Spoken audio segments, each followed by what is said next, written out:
Buenas tardes y bienvenidas a este evento de ICOM Costa Rica, que vamos, sí está grabando. De verdad es un gusto poder llenar aquí este espacio el día de hoy. Las agradezco. Este es uno de nuestros eventos que es parte de nuestro día favorito del año, que es el Día Internacional de los Museos.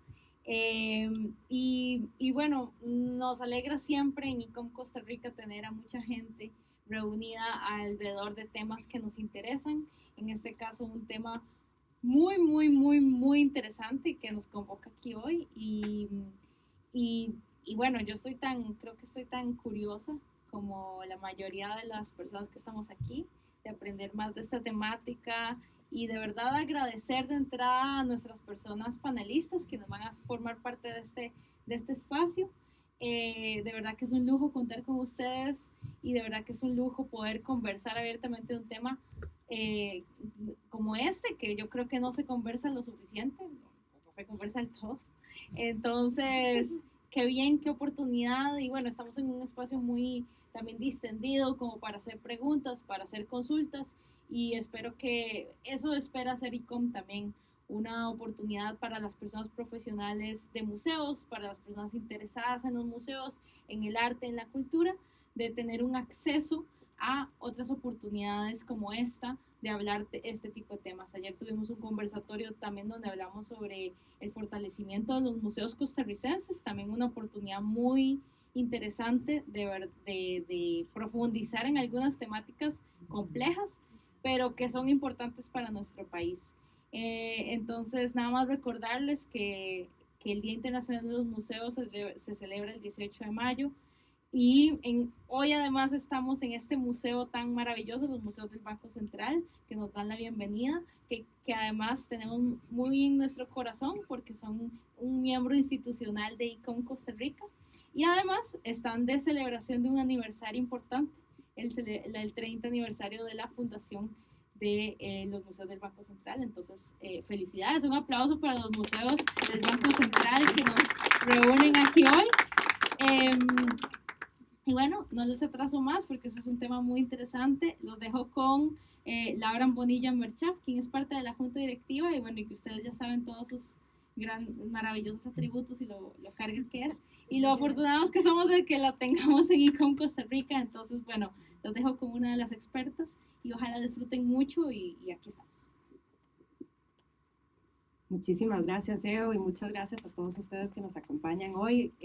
Un particular saludo a mis estudiantes, que esta charla de hoy se da tanto en el marco del Día Internacional de Museos, pero también para mí era sumamente importante que la nueva generación de futuros historiadores de arte, posibles museólogos, artistas, tengan acceso a esta información también, ¿verdad? Entonces, bueno, me introduzco. Como dijo Eunice, mi nombre es Laura Borillas, formo parte de la Junta Directiva de ICOM Costa Rica, y bueno, les doy la más cordial bienvenida. Como dijo Eunice, esto es dentro del marco del Día Internacional de Museos, que se celebra desde 1977 y que en Costa Rica se celebran los museos, el Día Nacional de los Museos, desde 1995. Entonces eso es importante reconocerlo, que a nivel nacional también esta efeméride se celebre, ¿verdad? El lema de este año es Museos por la Educación y la Investigación, y la actividad de hoy surge como una manera de explorar las diversas formas de investigar en los museos. La sesión está a base pues de una preocupación personal que se me convirtió en el deseo de hacer esta actividad, por el hecho que existe un mercado de arte falsificado en Costa Rica. Y sin embargo, como mencionó Eunice, es un tema que poco se habla.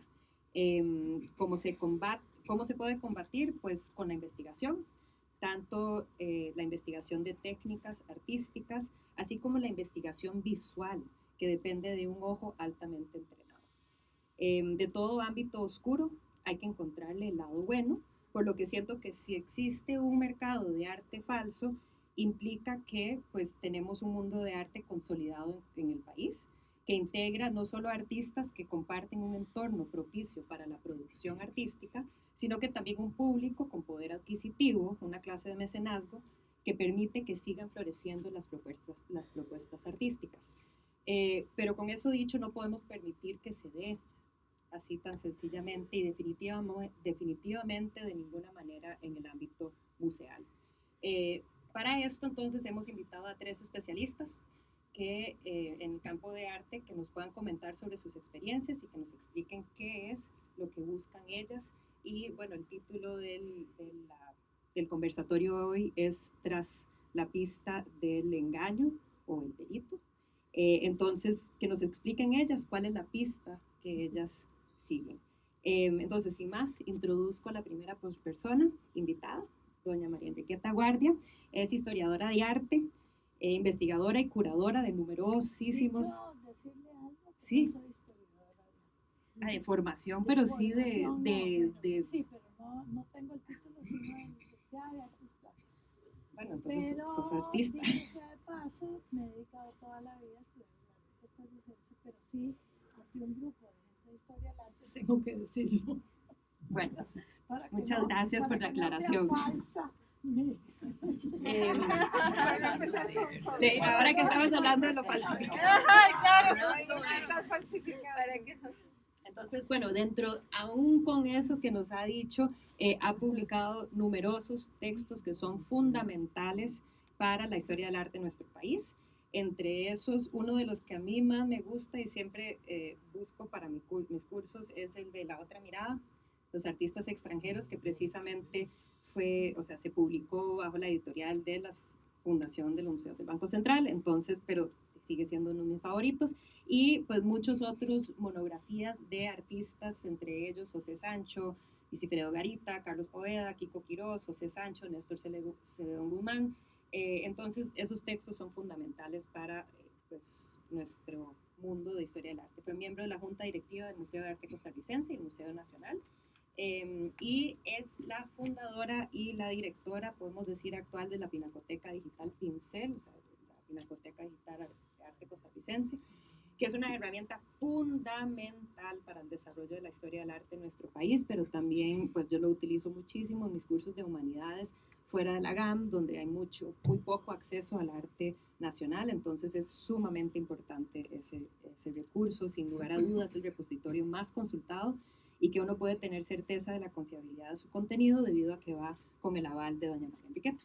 Entonces es una fuente de información que cada conversación con usted es algo súper interesante y tal vez es casi seguro también decir que es una de las personas que más arte costarricense ha visto o ha pasado por frente de sus ojos. Así que más adelante. Muchísimas gracias por aceptar la invitación y adelante. Gracias. Bueno, encantada de estar aquí hoy en la tarde con ustedes. Este es un tema complicado de hablar. Hace muchísimos años, tal vez lo bajo aquí. Ya, ¿se oye mejor? Bueno, es complicado, es un tema muy complicado y muy susceptible, ¿verdad? Entonces es algo que no hacemos normalmente. Yo acepté porque creo que es necesario hacerlo. Esto ya tiene dimensiones muy complicadas en Costa Rica desde hace muchos años, pero cada vez se acrecienta. Yo hace muchos años empecé a escribir sobre falsos y escribí 1 o 2 artículos y en un momento dado a mí me dijeron, es que vos tenés la culpa de que mi cuadro ya no sea un cuadro de Ferón, sino que mi cuadro ahora quedó fuera, digamos, del arte costarricense por ese artículo que escribiste. Entonces, yo tomé la decisión de no volver a escribir sobre falsos. ¿Por qué razón? Porque mi interés principal era la investigación. Mi interés principal era investigar sobre el arte costarricense. En ese momento que yo lo estaba haciendo, no había museos en Costa Rica, solo el Museo Nacional y algunas pequeñas colecciones. Y entonces, bueno, estaba el INS, estaba esto, el otro, que empezaban a comprar. Pero era fundamental que yo entrara a las casas de la gente a ver qué había. Y si yo escribía sobre arte falso, me iba a cortar el pescuezo, o sea, la gente no iba a confiar en mí. Entonces tomé la decisión de no volver a escribir sobre el asunto y aunque fui recopilando toda esa información, sobre todo para mí, para mi experiencia, no volví a escribir sobre eso y es primera vez que después de 20 años hablo sobre este asunto a nivel, digamos, general y no, lo he hablado muchas veces con doña Alicia, con mucha gente, ¿verdad? Pero historiadores del arte, etcétera, pero no a nivel, digamos, público como en este caso. Bueno, la primera anécdota que yo quería comentar era esta de Luis Ferón. Resulta que empecé a detectar, estamos hablando de los años 70 y pico, 80, empecé a detectar obra falsa. Sin embargo, en un principio vi esta obra que estaba en una colección y tomé las fotos, tomé medidas, tomé todo lo que tenía que hacer. Me pareció un poco extraño que no tenía como la tridimensionalidad que debería tener Ferón. Fui a otra colección, me pasó, era completamente diferente. Fui a otra y era diferente. Y empecé a preocuparme porque Luis Ferón, ¿verdad? Que además era magnífico dibujante, todo en este, si el dibujo es bueno, ¿verdad? Entonces, ¿por qué él era tan disímil? Entonces, conseguí el teléfono de él en Nueva York y lo llamé por teléfono y hablamos largo y tendido. Ya tenía en ese entonces él 86, 87 años. Y yo le dije, si quiere le hablo en inglés o en francés, ¿verdad? Pensando que no se acordaba porque tenía muchos años de no vivir en Costa Rica. Y él me dijo, no, no se preocupe, yo hablo bien el español. Y hablamos en español y él me dijo que él jamás había pintado en Costa Rica. Nunca, que lo único que ni siquiera habían quedado los diseños de sus alhajas, porque era orfebre también. Que él lo que hacía, lo único que hizo un boceto fue para los murales que están, ¿verdad?, en el Salón Dorado. Entonces, con esto dicho, le rogué que me enviara una carta, me envió una carta explicándomelo y desde ese entonces ya yo sé que cualquier cuadro que haya por ahí de Luis Ferón, que le copian bastante bien la firma y todo, no es de él, ¿verdad? Pareciera, en todo caso, que hay diferentes autores, ¿verdad? Tal vez una misma persona empezó al principio, pero pareciera que hay diferentes autores. Bueno, les quería contar esta anécdota, pero además quería contarles otra pequeña anécdota y es con el coleccionismo estatal. En un momento dado les conté que cuando yo empecé a hacer todos mis estudios no existía un museo, pero sí, digamos, de arte costarricense, pero sí había las colecciones de la Caja, del INS, etcétera, ¿verdad? Del Anglo, que eran muy importantes, porque era primera vez que las instituciones se habían interesado en comprar arte de artistas, digamos, a comprarle a artistas costarricenses, ya sean vivos o muertos. Claro, se desató tanto interés que empezaron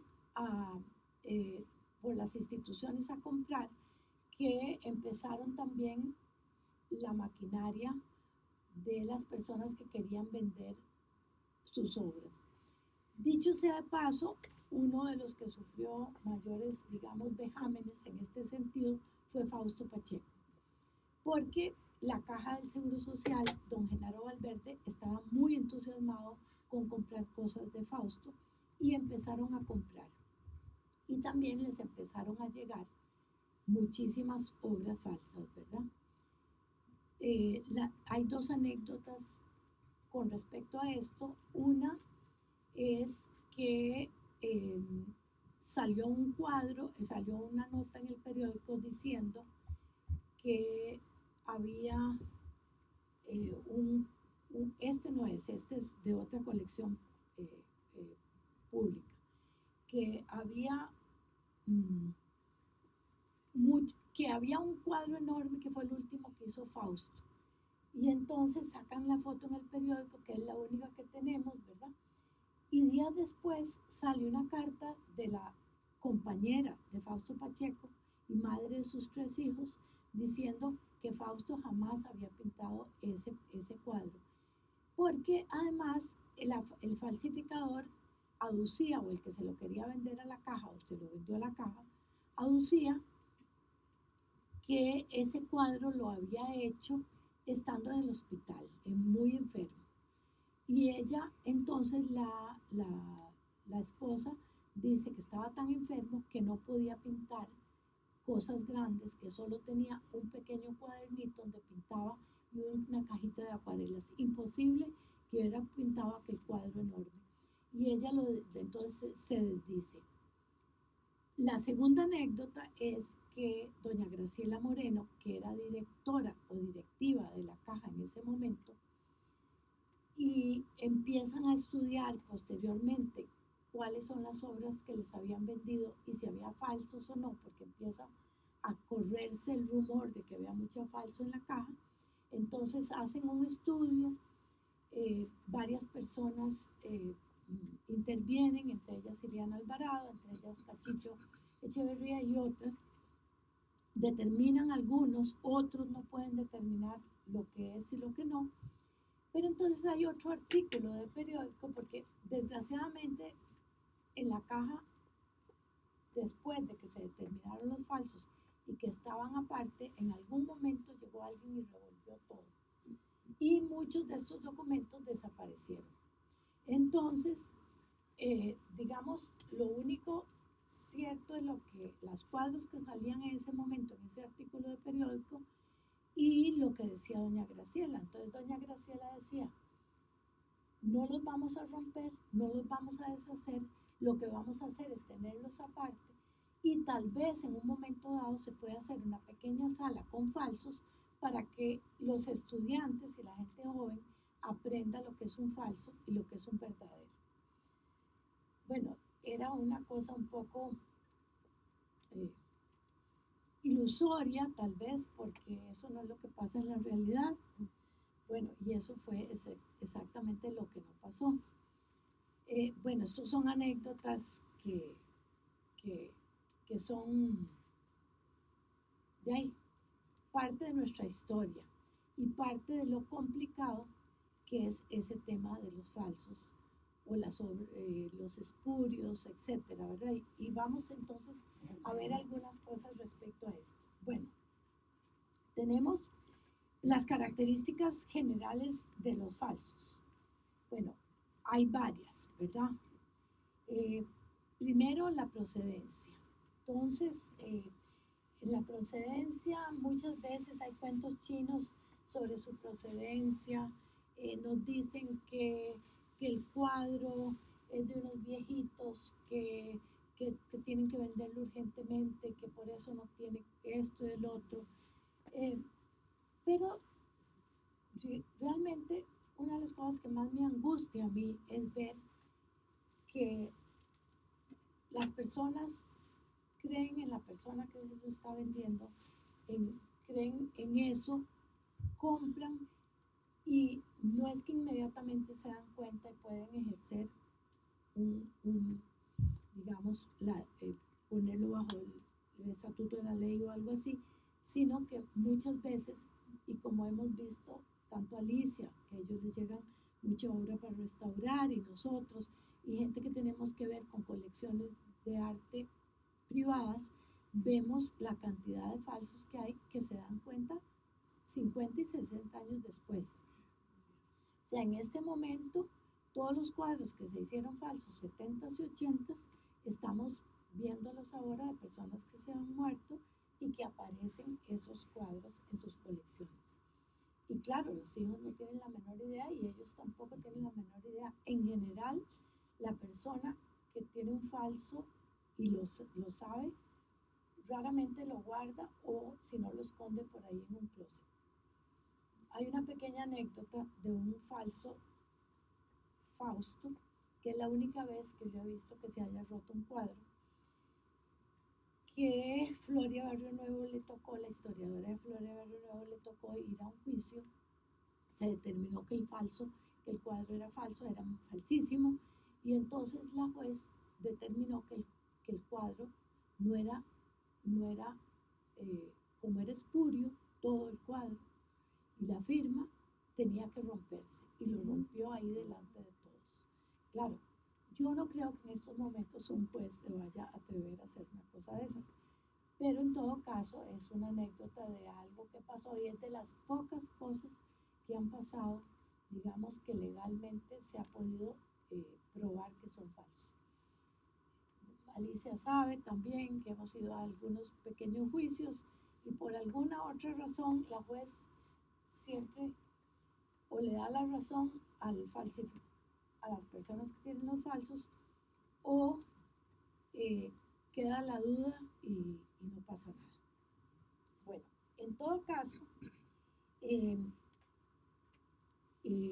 tenemos, digamos, otra de las características de los falsos es que generalmente se dice que es una ganga o, ¿verdad? O tal vez las personas lo compran porque es una ganga y tengo este Fausto o este Millespan y entonces yo vengo entonces lo compro porque qué belleza tener eso. Muchas veces, y por eso puse vienen muy bien enmarcados. Entonces de ahí resalta, vienen muy bien enmarcados, ¿verdad?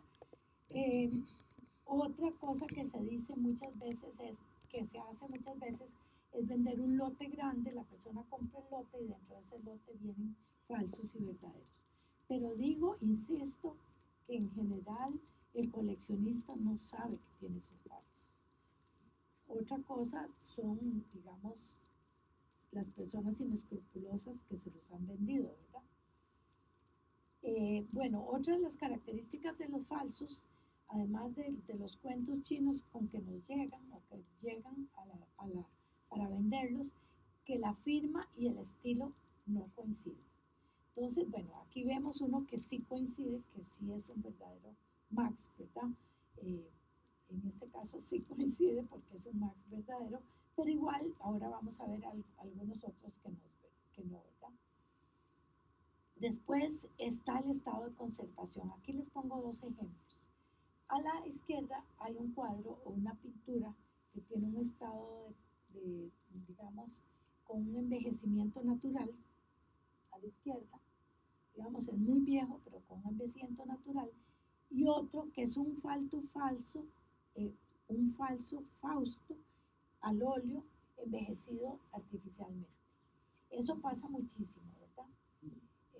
Que son envejecidos artificialmente y un cuadro de Fausto, pues es cierto que tiene 50, 60 años, pero no es para estar así, sobre todo porque están contra el muro y no tienen por qué ensuciarse de esta manera y llenarse como de chapopote, de tierra o todas estas cosas que los llenan, ¿verdad? Entonces, después le ponen parches, ¿verdad? Muchas veces, bueno, les ponen los benditos parches. Después el bastidor, muchas veces, por ejemplo, me han llegado a mí cuadros de Spam, cuadros de Enrique Chande, que los bastidores, para que se vean bien viejos, cogen como marcos antiguos de ventanas y los cortan y hacen unos bastidorcillos hechizos sin darse cuenta que estos artistas, en el caso de los que estoy nombrando, tenían suficiente dinero para mandar a hacer buenos bastidores y tener buenos materiales. Entonces, eso es otra cosa que inmediatamente da una alerta de que es un falso, ¿verdad? Eh, Después los parches y bueno, también está algo que hay que fijarse mucho, que son los materiales, que son el sustrato, por así decirlo, las telas que se usan. Ya sabemos que un spam nunca iba a usar un camboche porque a él le mandaba a su hermano todas las telas de Europa, ¿verdad? Entonces, y además aquí se podía abastecer en la Galería Bellas Artes, que estaba frente a Mariano Jiménez, que les vendían esos materiales en buenas condiciones. Y posteriormente, para otros artistas, estaba la Escuela de Bellas Artes. Hay algo que es muy importante, que tal vez una cosa que no se sabe, y es que la Escuela de Bellas Artes, a partir del momento en que la, está la Escuela de Bellas Artes, que es de la Universidad de Costa Rica, la escuela les vendía papel, bueno, el papel, digamos, el crayolas, etcétera, pero sobre todo óleos de muy buena calidad, acuarelas de muy buena calidad, pinceles de buena calidad. Lo único que había que arreglársela era con la tela. Entonces, alumnos de Bellas Artes o profesores les enseñaban a fabricarlos, pero no era, digamos, el caso de Spam, no era el caso de Enrique Chandi o de Tomás Povedano, o muchos otros. Estas cosas se las digo porque ustedes, historiadores del arte del futuro, tienen que pensar que si no estudian esas cosas, digamos, dentro de su currículum, o si no las investigan, tienen que hacerlo, porque eso es lo que les va a dar la pista en el futuro cuando quieran estudiar una obra falsa o cuando quieran estudiar la pintura costarricense en general. Entonces, muchas veces ya no existen esas trazas porque los cuadros, digamos, los han restaurado, etcétera, pero en general el restaurador tiene mucho cuidado de no borrar la historia del cuadro. También algo que es muy importante es cuando se mandan a marcar los cuadros, que no les quiten los sellos de las enmarcadoras anteriores y de una serie de cosas, porque eso es la historia del cuadro mismo, ¿verdad?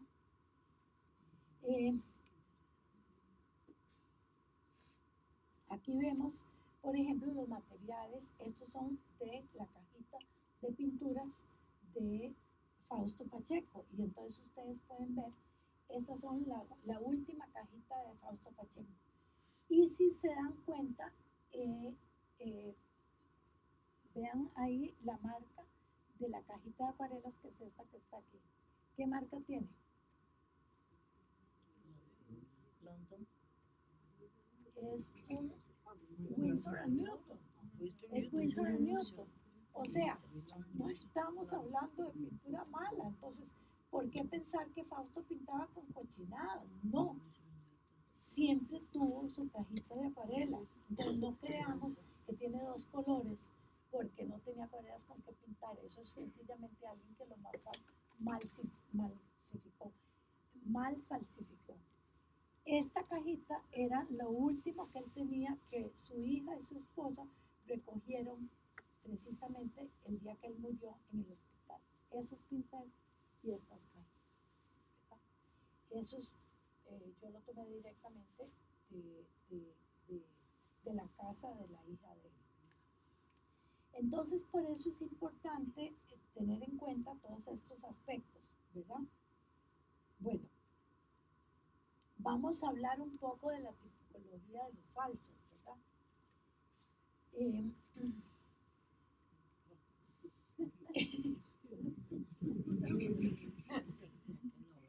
Bueno,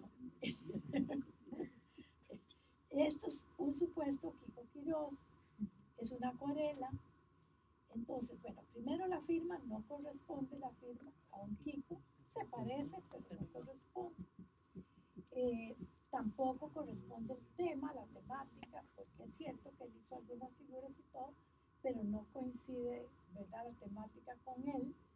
Después, la factura en general, del todo, no es un Kiko, ¿verdad? No es Kiko en absoluto. El estilo tampoco la selección cromática, ¿verdad? Ahí están perdidos con los colores que les gustaban y utilizaba Kiko, ¿verdad? Y no corresponde tampoco la edad del soporte, que eso es muy importante.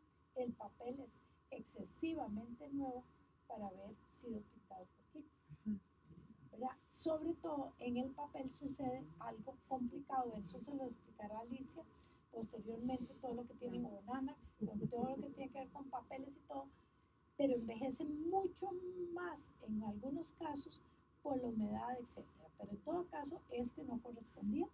Y aquí les voy a enseñar otro, ¿verdad? Esta es la obra falsa de un impostor, ¿verdad? Esto es supuestamente un Margarita Bertot y, ¿verdad? Y está fechado el 66. No solo, no es un Margarita, sino que en el 66 Margarita jamás pintaba así. Esa temática jamás lo hubieran matado si le hubieran puesto a pintar eso, ¿verdad? En todo caso, la composición, todo guindando el limón grande del otro lado y se cae la composición, ¿verdad? Se cae todo para el otro lado, bueno, imposible. En todo caso, tal vez puse ejemplos, estoy poniendo ejemplos muy extremos, estos son fáciles de determinar. Los más complicados son cuando, digamos, la persona que falsifica, y eso es otra de las razones por qué es complicado dar una charla de estas, es porque se dan pistas de lo que no deben hacer. Y bueno, no hay más remedio, espero que aquí no hay nadie que le dé pistas a los falsificadores de lo que no deben hacer, porque si no, estamos, digamos, cada vez se complica más. En todo caso, aquí vemos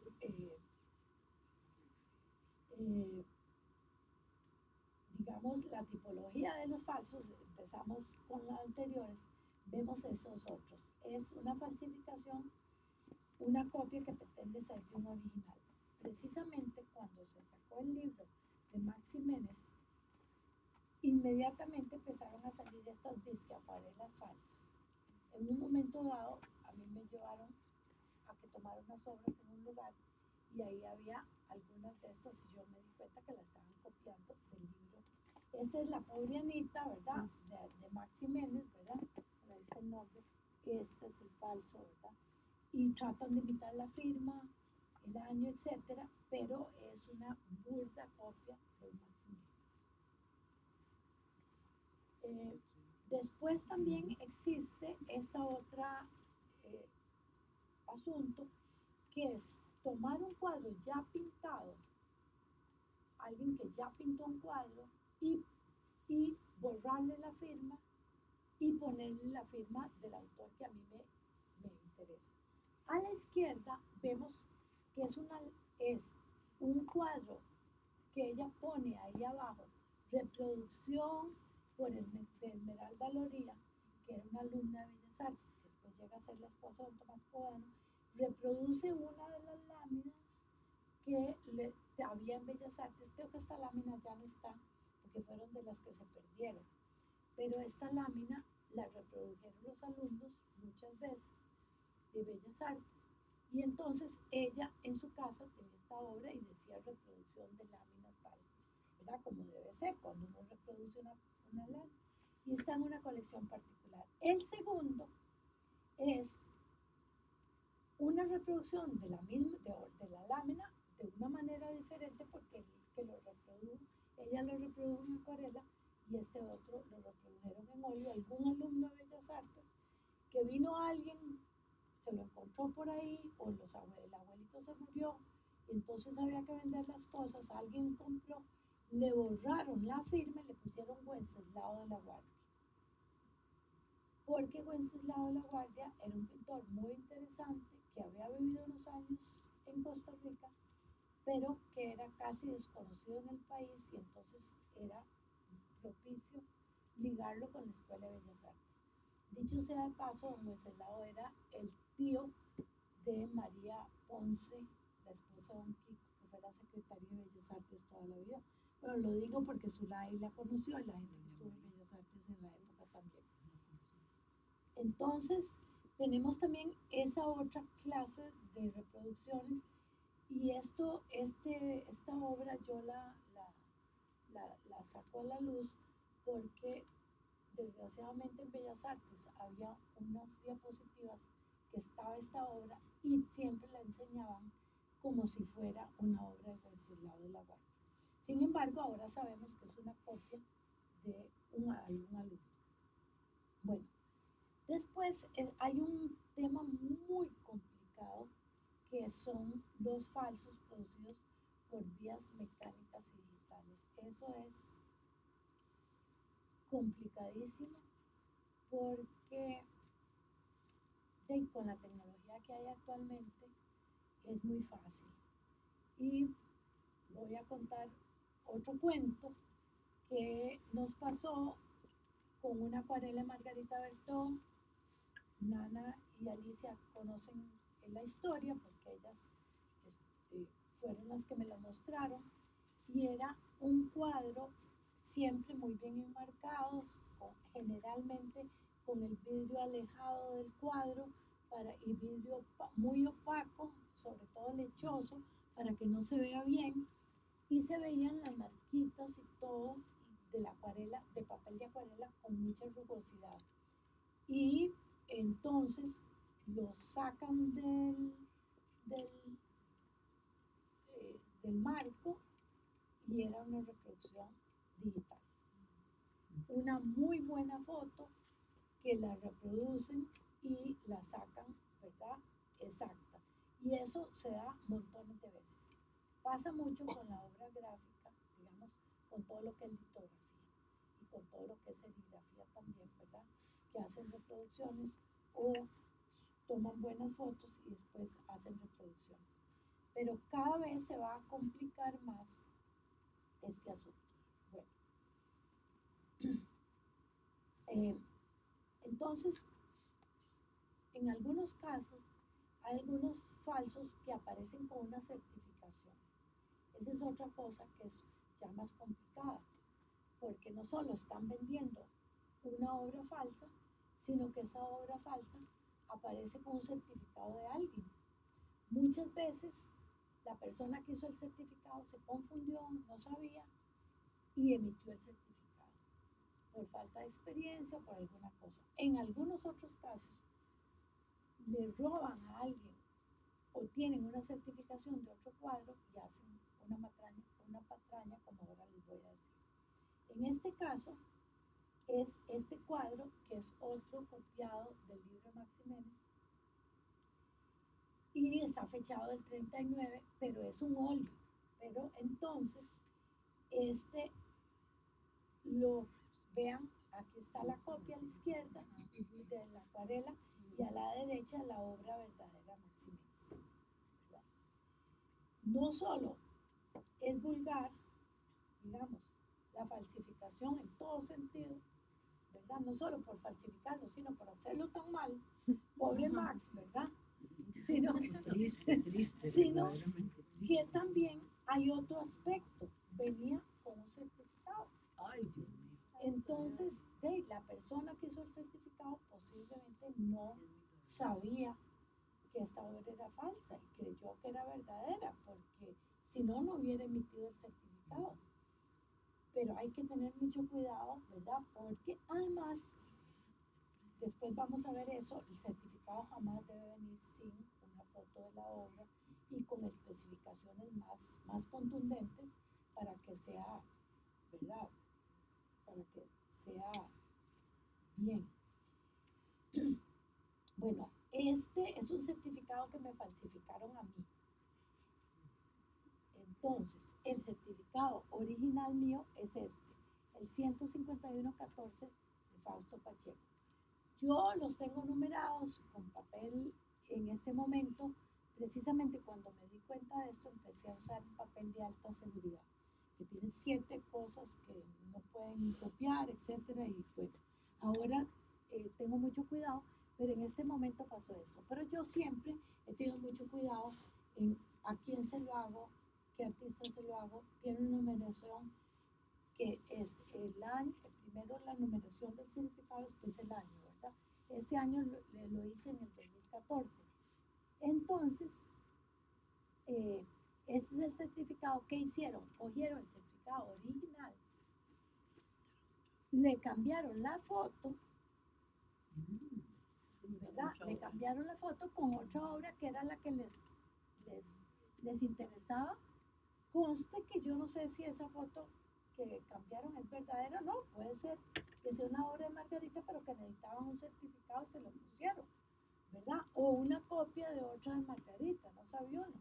Pero la cosa es que el certificado, entonces, la firma en vez de ser original, porque a la izquierda yo les muestro porque yo no, esta es mi copia, pero yo no me dejé el firmado porque el firmado lo entregué, ¿verdad? Entonces por eso no tiene la firma. Yo firmo no en negro, sino en otro color, porque es importante que se note que es un lapicero o lo que fuera, ¿verdad? Entonces, si ustedes ven, la firma es impresa, no es hecha por un lapicero. Después el consecutivo es el mismo, siendo otra obra y siendo otro artista, ¿verdad? La obra no corresponde, pero además los datos de adentro no corresponden tampoco, porque pusieron los mismos, porque no podían cambiar la letra, lo único que podían cambiar era la imagen, ¿verdad? Y caerle encima. Lo demás no podían. Entonces, es una obra que tiene un certificado, pero que ni siquiera las medidas corresponden con la obra que tratan de poner ahí, ¿verdad? Bueno, en todo caso, estas son todas las trampas, digamos, que hacen, ¿verdad? Ahora entramos al mundo de la emisión de certificados de autenticidad, ¿verdad? Que es un mundo complicado, que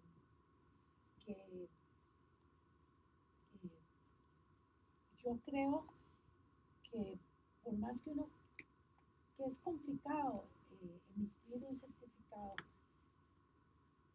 porque si uno se da cuenta, termina uno, digamos, podría terminar en la corte, porque uno está certificando que esa obra es de tal o cual. Claro, uno puede decir, creí que era, pero también si una persona que estudia historia del arte nada más cree que puede emitir un certificado, yo les digo que no, porque tienen que tener mucha experiencia con la obra plástica. Entonces, personas que han tenido en sus manos obra plástica todo el tiempo, primero de costarricenses, si lo conocen, podrían hacerlo.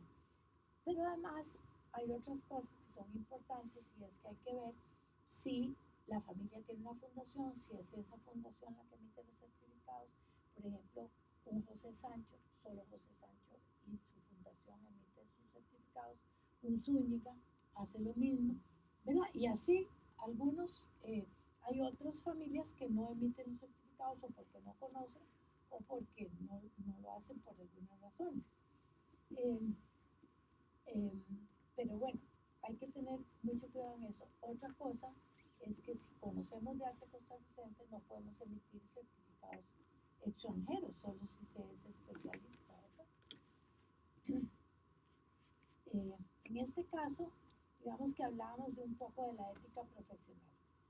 Bueno, ahí puse, no sé por qué pusimos esa imagen ilustrativa, es una exposición de 1943 de obra de plástica nacional, que ojalá hubiera sido a color y hubiéramos podido determinar qué obras son. Posiblemente muchas de esas obras anden por ahí, ¿verdad? Y algunas son de personas importantes, otras, digamos, que no volvieron a pintar. Pero una de las cosas importantes cuando se emite un certificado es que el documento, digamos, la seguridad del documento va a ser importante. Entonces, en la papelería, los sellos y las firmas, ya hablé un poco de eso, ¿verdad? Cuando hablé del que me falsificaron, que debe uno utilizar papelería y sellos, digamos una papelería especial, sellos, firmas, etcétera, para que garanticen que ese certificado no puede ser doblado o manipulado, etcétera, porque si no, el que pierde, ¿quién es? El comprador, ¿verdad? Bueno, hablamos de la verdad que, bueno, seguimos hablando de los certificados, ¿verdad? Debe llevar fotografía, como dije antes, el consecutivo, que en general toda la gente que emite el certificado lo hace. Y otra cosa es que es muy importante no hacerse dobles de certificados, copias de certificado, porque muchas personas dicen, se me perdió el certificado. Eso, que lo sepa la persona, si se perdió, no se puede hacer un doble certificado, ¿verdad?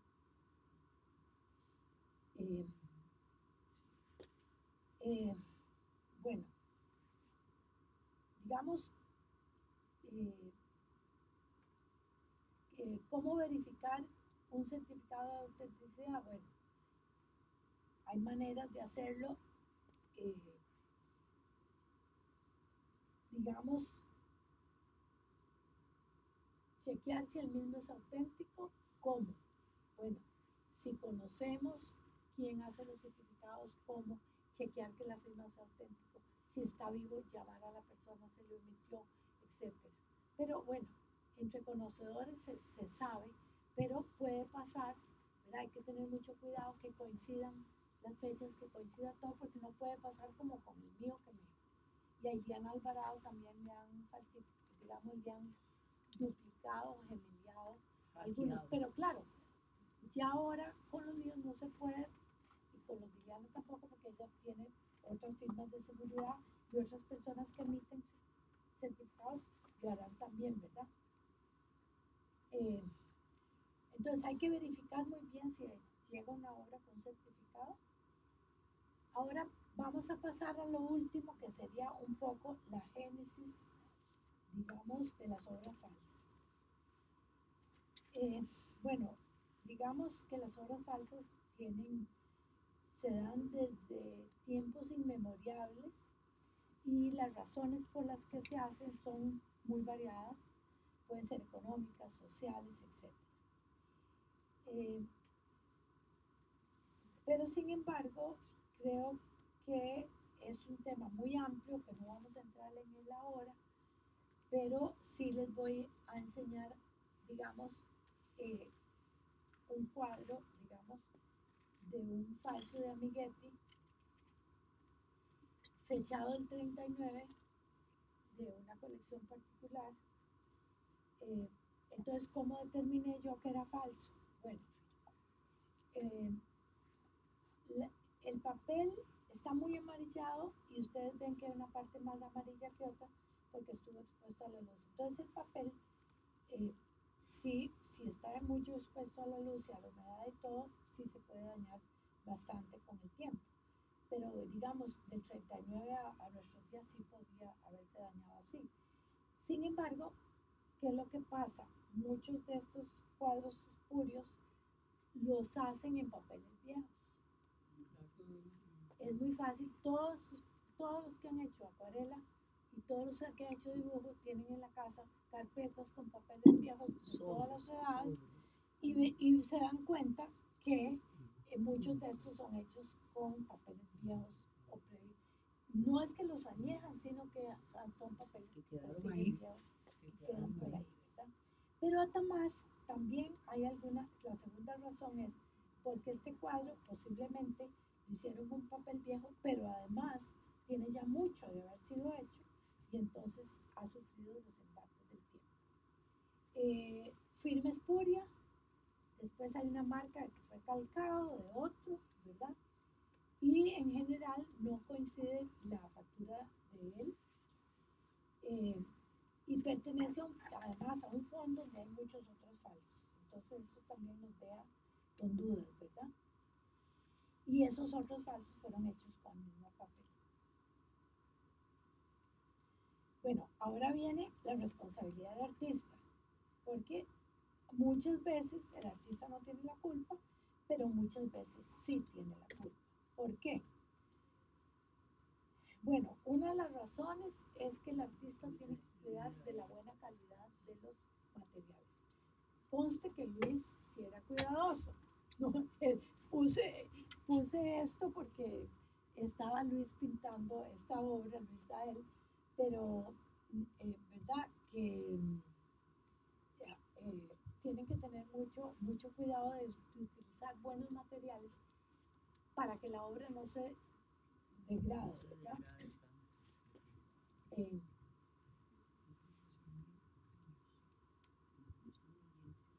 Después tienen que ser conscientes de la manera en que firman. Aquí hay 3 firmas de Povedano, digamos, la de arriba es de un dibujo y la de abajo, la del centro, es de un cuadro y la otra es de otro cuadro, pero tiene que haber consistencia en su firma, ¿verdad? Y no solo la firma en los artistas que tengan consistencia en sus firmas, sino que también eh, no permitir que otros hagan parte del proceso, eso es muy importante. Tienen, además de que lo firmen, no pueden pintar, no pueden firmar telas, papeles, etcétera, antes de hacer las obras, porque pueden pasar muchas cosas y lo sabemos por mucha gente, por grabadores, etcétera, que pasaron esas cosas, ¿verdad? No permitir que otros hagan parte del proceso de la pintura o la escritura, ¿verdad? O de la escultura. Eso pasa mucho con los escultores, que hacen mi voz y entonces la persona que lo ayuda no solo le devasta, sino que le empieza a enseñar cómo hacer la nariz, cómo hacer esto, y terminan falsificándole su propia obra. O pintame vos aquí, mientras yo pinto este otro pedazo, pues es culpa de él si después esa persona, cuál se le enseñó cómo pintaba exactamente, ¿verdad?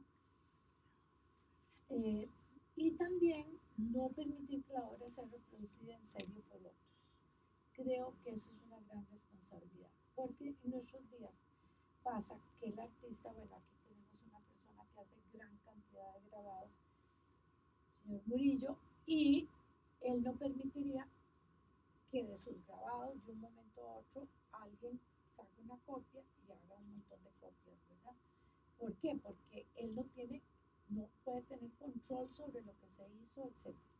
Y si lo hace, tener cuidado que las matrices sean rotas, etc. ¿Verdad? O sea, se rompen o se hacen y que esa es la cantidad. Y además, debería el artista también tener mucho cuidado cuando es una obra seriada por muchas razones. Hay una cosa que es muy importante también que le quería comentar a los artistas y es que se ha dado por publicar obras completas en las redes. Obra completa que ustedes publican en las redes es obra, no importa, se las podrían copiar o no, eso es, digamos, si quisieran, eso no es el problema en este caso, el problema es que pierden los derechos de autor porque ellos mismos las publicaron. Entonces, si alguien quiere reproducirlas en otro medio, podría hacerlo sin pedirles un permiso. Entonces, yo les recomiendo a los artistas que cuando quieran publicar obras completas, o sean en muy baja resolución, pero aún así, lo ideal sería que reprodujeran solo una parte, la mitad de la obra, 3/4 partes de la obra, no la obra completa. Excepto pues que no les importe ese tema de derechos de autor, cosa que a todos les llega a importar en un futuro, tiene que llegarnos a importar, ¿verdad? Bueno, en caso de la obra seriada, no lo digo por un maestro que tenemos aquí que sí lo hace, pero en caso de otros y nosotros para saber muchas de las obras falsas precisamente son obras seriadas y muchas veces pasa eso porque se han dejado las matrices por ahí perdidas, etc. Entonces yo recomendaría que el artista que hace obra seriada debe llevar una lista detallada de su obra, la técnica, las medidas, el tema, la fecha, a qué galería la entregó y a quién se la vendió. y si es posible emitir de una vez sus propios certificados, ¿verdad? El artista debe además detallar, eso para todos los artistas, ¿verdad? En caso de que la obra sea seriada, debe el artista detallar el papel, los sellos propios y los sellos de la casa gráfica que lo hace. Y además, si es posible, encargarse de todo el proceso y dejar en buen recaudo esa serie, ¿verdad? En caso de la escultura, la casa fundidora en que realiza es esencial y deben ser muy responsables con esto. Jamás permitir que la escultura salga sin serie y número de emisión. Y si ya terminó la serie, romper moldes o ponerlos a buen recaudo o cambiar de alguna manera el molde para que series subsiguientes que él mismo quiera hacer salgan como segunda serie, número tal, ¿verdad?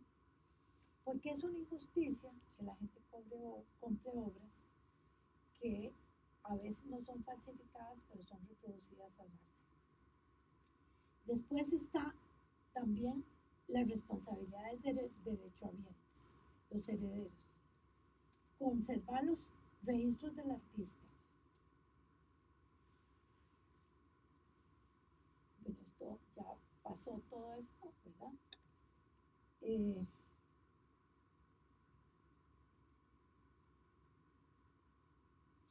la responsabilidad de los derechohabientes, conservar los registros del artista, listas de obras reproducidas, catálogos y otra bibliografía, no realizar impresiones post-mortem como si fueran originales, eso es esencial. Eso es algo que ha estado pasando en Costa Rica muchísimo y es lamentable porque la gente compra obras creyendo que es el artista que las hizo y sencillamente no es, ¿verdad? Además, también pido que, bueno, o digo que muchas veces hay gente que ha firmado obras que ha dejado el artista sin pintar, los descendientes las firman como si fuera el artista. Y eso causa enormes problemas a la hora de estudiar la misma obra o el artista mismo, ¿verdad? Bueno, en el caso de los comisarios, ¿verdad? Hay que proteger las firmas originales, esta sí es original, ¿verdad? Y la responsabilidad de curadores y comisarios, sobre todo los que se dedican a certificar, no pueden ser confiados y sobre todo tienen que estar muy entrenados. Por ser historiador del arte, no se es conocedor de la obra plástica nacional necesariamente. Deben estudiar y empaparse de cada una de las técnicas al dedillo y sobre todo de qué manera construye cada uno de los artistas su obra plástica. Después está la galería, digamos la responsabilidad de las galerías de Marchand. Por cierto, les puse una foto que es una foto muy linda, que es Felo García en una exposición de su propia galería que era Forma y Color, ¿verdad? Esto fue en octubre del 77.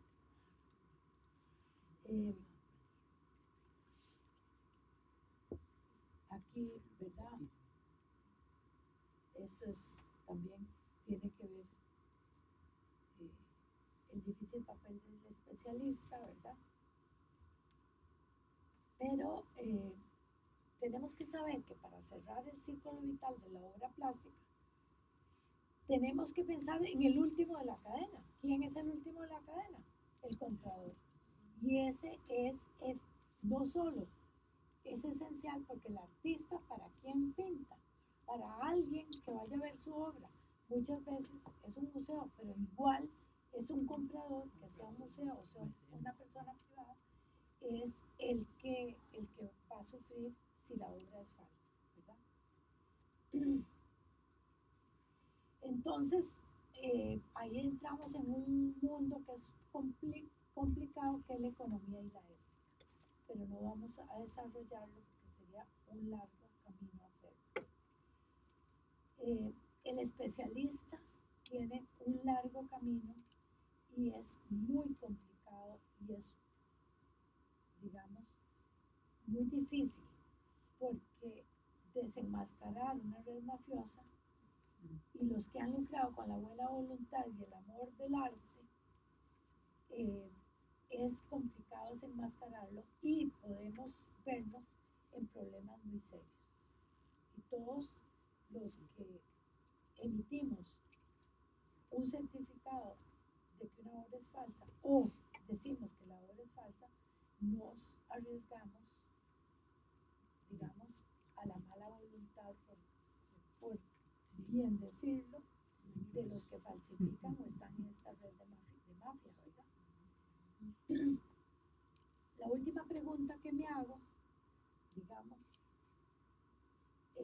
sería: ¿es posible desenmascarar al falsificador y toda la red alrededor del comercio falso? Yo creo que no. Pero si todas las partes, todos los actores de ese entramado son conscientes y responsables, va a ser difícil poder seguir engañando y estafando. Muchísimas gracias.